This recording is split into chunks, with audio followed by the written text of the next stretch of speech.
जय हिंद मेरे डियर साथी, मैं आपका साथी विकास और आज हम देखने वाले हैं कक्षा 10 विद्युत से एक क्वेश्चन पूछा गया है। ये 2024 आपको सेट दिखा देते हैं, ठीक है। ये सेट दूसरा है 824 IK, मतलब 24 का 2000 पेपर का, ये 2024 का पेपर है। इसमें हमसे एक क्वेश्चन पूछा था 4 नंबर का। क्वेश्चन नंबर 23 में कहा है 2 ओम, 3 ओम तथा 5 ओम के प्रतिरोधों को श्रेणी क्रम में जोड़ा गया है। यदि संयोजन के सिरों, ठीक है, दोनों सिरों पर 2 सिरों पर 30 वोल्ट का विभवांतर लगा है तो प्रत्येक प्रतिरोधों के सिरों के बीच का हमें विभवांतर मतलब V की वैल्यू हमें फाइंड करनी है, ठीक है। V की वैल्यू फाइंड करनी समय का दिया है, देखिए ध्यान से।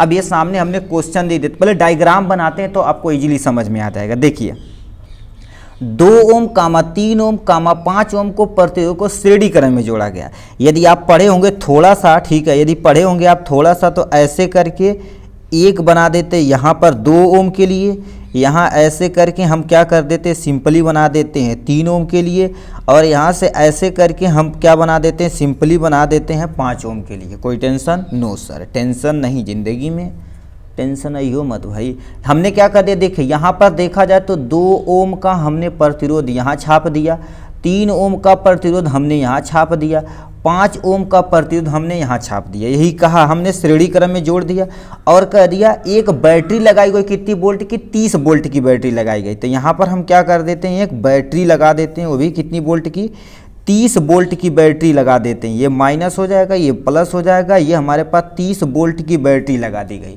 ये हमारा सर्किट डायग्राम बनाए। तो ये कह दिया, इसे मान लेते हैं हम R1 मान लेते हैं, इसको मान लेते हैं R2 मान लेते हैं, इसे क्या मान लेते हैं R3, इतना तो मान ही सकते हैं। अब कह दिया है विभवांतर लगा दिया, प्रत्येक प्रतिरोधों के सिरों के बीच विभवांतर, मतलब यहाँ पर विभवांतर की मात्रा बतानी है, यहाँ विभवांतर मतलब V की वैल्यू बतानी है, यहाँ से हमें V की वैल्यू बतानी है, ठीक। तो हम क्या जानते हैं, देखिए इसमें क्या क्या दिया है। हम पहले श्रेणी क्रम में एक R की वैल्यू निकालते हैं, ठीक है। तो हम लिखेंगे क्या R1, R2, ठीक है, तथा में लिख सकते हैं, ठीक, और लिख सकते हैं R3 श्रेणी क्रम में जोड़ा गया। किस क्रम में जोड़ा गया है? श्रेणी क्रम में, ठीक है, श्रेणी क्रम में है, बस लिख देते हैं श्रेणी क्रम में जोड़ा गया। तो हम फार्मूला श्रेणी क्रम का जानते हैं, R बराबर क्या होता है, R1 प्लस में क्या होता है, R2 प्लस में देखा जाए तो R3 होता है। इसे ब्रैकेट में बंद कर दीजिए। अब इसी पे वैल्यू पुटअप कर दीजिए, R की वैल्यू आ जाएगी।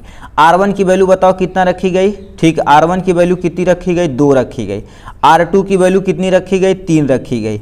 और इसकी वैल्यू कितनी रखी गई मेरे भाई, 5 रखी गई। ये टोटल वैल्यू है 3 2 5 5, हमारे पास क्या होगा 10 ओम वैल्यू आई, मतलब R की जो वैल्यू आई आपके सामने कितना आ गई, 10 आ गई। कोई टेंशन नहीं सर, टेंशन आइयो मत भाई, 10 आ गई। अब हमें क्या पता है, इसमें बहने वाली धारा होती है, ठीक, इसमें बहने वाली धारा क्या होती है, समान होती है, तो उसी को हमें निकालना है। तो हम क्या जानते हैं, वोल्टेज दिया है तो हम क्या जानते हैं, ठीक है, यानी I बराबर सुने होंगे, ठीक है, V बराबर ओम के नियमानुसार यदि देखा जाए, ठीक है, एक स्टेप और लिख देते हैं, ठीक है, ओम के नियमानुसार सुने होंगे, ठीक, ओम के अनुसार V बराबर क्या होता है, IR होता है। ये पढ़ें, यदि I की वैल्यू निकालना है तो I बराबर देखा जाए तो V बटे में तुम्हारे पास क्या हो जाएगा, R हो जाएगा। सर यस सर हो जाएगा, ये ओम का नियम है। अब I बराबर V बटे में R, V की जगह हम कितना लिखेंगे, 30 वोल्ट की बैटरी लगाई, R की जगह हमने क्या लिखेंगे, 10 लिखेंगे। तो ये बताइए हम यदि यहाँ पर क्या लिख दें 30 और बटे में क्या लिखें, इसको हमें 10 लिख दें, तो यानी इसके क्या हो जाएगा 10 3 3, मतलब 0 से 0 काटोगे तो हमारे पास कितना आ जाएगा, जो धारा आएगी, चाहे इधर लिख देते हैं, यहाँ पर एक स्टेप बढ़ा देते हैं। I बराबर हमारे पास कितना आ जाएगा 10 3 30, तो हमारे पास क्या होगा 3 एम्पियर आएगी, धारा जो आएगी तुम्हारे पास 3 एम्पियर आएगी। इतना समझ में आया? मतलब अब कहेंगे सर इतना घुमा फिरा क्यों रहेगी, हमें वैल्यू निकालनी। देखिए क्योंकि जानते, देखिए हमें I की वैल्यू यहाँ पर पता चल गई, R की वैल्यू यहाँ पता चल गई। अब एक बार विभवांतर यहाँ ज्ञात कर लेंगे, एक बार विभवांतर। अब देखिए जो धारा बह रही है, जो I धारा बह रही है, सब में जा रही है, समान रूप से जा रही है, ठीक है, सब में क्या रही है, समान रूप से जा रही है। मतलब जहाँ जहाँ I की वैल्यू आएगी तहाँ तहाँ हमें 3 रखना पड़ेगा। अब इसके लिए हम क्या कर देते हैं, R1 के लिए विभवांतर ज्ञात करने, ठीक है, आर्यन यानी R1 के लिए विभवांतर ज्ञात करना हमें, ठीक है। एक एक स्टेप R1 के लिए यहाँ पर हम क्या कर देते हैं, R1 के लिए विभवांतर, R1 के लिए विभवांतर यहाँ पर, तो हम क्या मान लेते हैं V1 इसे मान लेते हैं, ठीक। तो यहाँ पर हम क्या कर लेते हैं, V1 मान लेते हैं, इसमें V2 मान लेते हैं, इसमें V3 मान लेते हैं। तो मान सकते हैं क्योंकि सब में हमें अलग अलग विभवांतर ज्ञात करना है, ठीक है। तो हम क्या जानते हैं V बराबर में क्या होता है IR होता है, ठीक है। अब बताइए IR इसके लिए हम क्या करेंगे, इसके लिए यहाँ पर रखेंगे, यहीं पर हम फॉलो करते चले जाते हैं, ठीक है, यहीं पर हम सॉल्व कर देते हैं। अब बताइए I की वैल्यू अब कितना रखेंगे, 3 रखेंगे, 3 रख दिया। R की वैल्यू इसके लिए, क्योंकि R1 के लिए हमने V1 के लिए R1 रखेंगे तो यहाँ पर कितना रखेगा 2, बराबर में तुम्हारे पास कितना आ जाएगा 2 3 या 6। अब यानी सुनोगे विभव का मात्रक क्या होता है, वोल्ट होता, तो हमारे पास क्या हो जाएगा, एक वैल्यू हमारे पास 6 वोल्ट आंसर यहाँ पर आ गया, ठीक। चलिए कोई टेंशन नहीं। अब हम R2 के लिए कर देते हैं, R2 के लिए विभवांतर, ठीक है, क्योंकि हमें पूछा प्रत्येक सिरों पर इस पे विभवांतर बताना, इस पे विभवांतर, इस पे विभवांतर।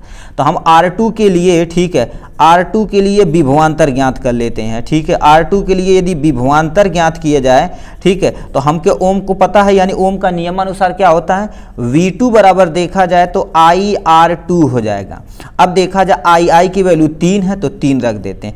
R2 की वैल्यू कितना है भैया, 3 ओम है, 3 लिख देते हैं। बराबर में देखा जाए 3 3 का 9, 9 वोल्ट हो जाएगा। एक आंसर आपके सामने ये आ गया, ठीक। चलिए देखिए ऐसे आप स्टेप बाय स्टेप निकालेंगे, अपने आप आ जाएगा। फिजिक्स में देखिए बहुत मजा चीज़ें हैं, यदि आपको समझ में आती है तो, नहीं समझ में आती तो हवा ही उड़ जा रहेगा, कोई टेंशन नहीं। अब हम क्या कर देते हैं, R3 के लिए निकालते, तो यहाँ पर एक स्टेप और लिख देते हैं, R3 के लिए विभवांतर। आप एग्जाम में ऐसे लिखिएगा, बट आप सीक्वेंस में लिखिएगा, इसलिए हम यहाँ लिख रहे हैं कि आपको दिखे, नहीं तो हम पीछे करेंगे। यहाँ पर आप सीक्वेंस में लिखते चले जाइए। 4 नंबर का है तो एक पेज आप भर दीजिएगा। लिए पार क्या हो जाएगा, यहाँ से विभवांतर हो जाएगा, क्या हो जाएगा, इसके लिए विभवांतर हो जाएगा। तो इसमें आप क्या करेंगे, देखिए हम क्या जानते हैं, V बराबर में क्या होगा IR3 हो जाएगा, ठीक है। तो I की वैल्यू आप कितना निकाले हैं, I की वैल्यू 3 निकाले हैं, तो 3 हो जाएगा। R की वैल्यू तुम्हारे पास कितना है, 5 है। R3 की वैल्यू देखो 5 है, तो यहाँ पर 5 लिख देते हैं। हमारे पास टोटल कितना हो जाएगा, 5 3 15, ये आपके सामने 15 वोल्ट आंसर आ गया। अब कहेगा प्रत्येक सिरों पर विभवांतर कोई पूछेगा तो हम बोल देंगे, यानी R1 के लिए तुम्हारे पास कितना हो जाएगा 6, इसके लिए 9 वोल्ट, इसके लिए 15 वोल्ट, जो सामने हमारे देख रखा है, ठीक है। ये था प्यारा सा सॉल्यूशन, और ये 4 नंबर का बोर्ड एग्जाम में पूछा गया था, ठीक। आशा करते हैं आपको समझ में आया होगा। इसी तरह से हर एक सब्जेक्ट का, ठीक है, ये जो किया कर रहा है अभी एक एक किया जा रहा है ना, धीरे धीरे क्या कर देंगे हम, पेपर सोल्यूशन लाएंगे। 1-1.5 घंटे का, कमेंट बॉक्स में उसके बारे में जरूर बताइएगा। 1-1.5 घंटे का रहेगा। हर सेट का, विज्ञान का जितने भी सेट हैं, 7 सेट हम क्या कर देंगे आपको प्रोवाइड करा देंगे एकदम स्विच सॉल्यूशन के साथ, ठीक है। मतलब पहले MCQ, फिर उससे लॉन्ग क्वेश्चन आंसर, यानी जितना भी रहेगा कैसे आपको एग्जाम में लिखना, ये सब कुछ बता दिया जाएगा। यानी विज्ञान का भी बताया जाएंगे, हिंदी का भी और मैथ का भी, इसी तरह से इंग्लिश वगैरह सबका बताया जाएगा, ठीक। आशा करते हैं आपको समझ में आया होगा, ठीक। चलिए ऑल द वेरी बेस्ट भाई।